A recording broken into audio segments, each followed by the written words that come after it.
ब्राह्मण, चोर और ठग की कहानी। एक गांव में द्रोण नाम का ब्राह्मण रहता था। वह बहुत गरीब था।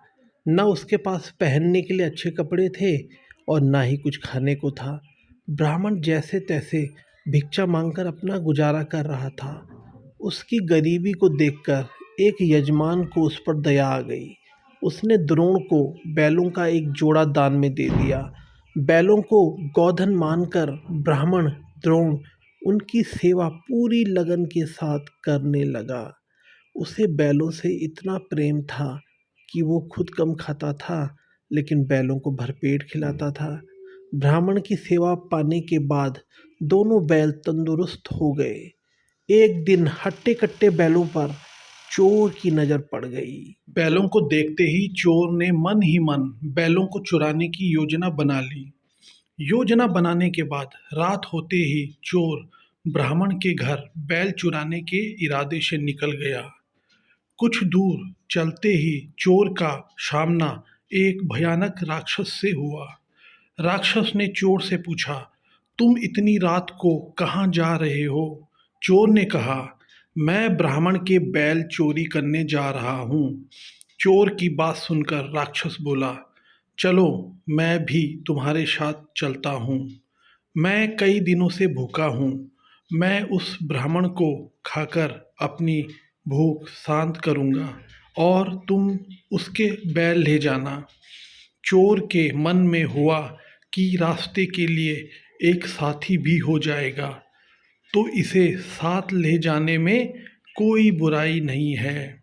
यह सोचकर चोर अपने साथ राक्षस को साथ लेकर ब्राह्मण के घर पहुंच गया।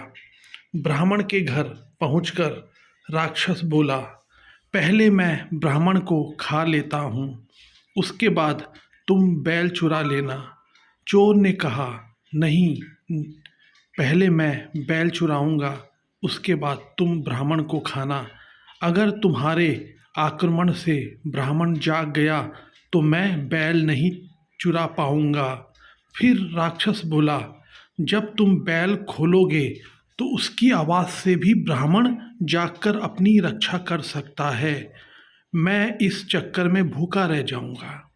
राक्षस और चोर दोनों इसी तरह बहस करते रहे। एक दूसरे की बात मानने को उनमें से कोई तैयार नहीं था।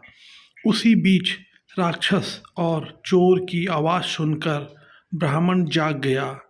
ब्राह्मण को जागा देखकर जल्दी से चोर बोला, हे ब्राह्मण, देखो, यह राक्षस आपको खाने आया है, लेकिन मैंने इससे आपको बचा लिया। इसने कई बार आपको खाने की कोशिश भी की, पर मैंने ऐसा होने नहीं दिया। चोर की बात सुनकर राक्षस ने भी तुरंत कहा, नहीं ब्राह्मण, मैं आपको खाने नहीं बल्कि आपके बैलों की रक्षा करने के लिए यहाँ आया हूँ। यह चोर आपके बैल चुराने आया था। दोनों की बात सुनकर ब्राह्मण को शक हुआ। खतरे को भांपते हुए ब्राह्मण ने फटाफट डंडा उठाया और दोनों को भगा दिया। हमें हमेशा परिस्थिति के अनुसार काम करना चाहिए, जैसे इस कहानी में ब्राह्मण ने किया। उसे चोर व राक्षस की बात सुनने के बाद अपनी आत्मरक्षा के लिए डंडा उठा लिया, जो उस परिस्थिति के लिए बिल्कुल सही था। तो दोस्तों, मैं उम्मीद करता हूँ कि आपको आज की कहानी काफ़ी पसंद आई होगी। अगर आपको कहानी पसंद आई है तो कहानी को लाइक, शेयर और सब्सक्राइब करना मत भूलिए।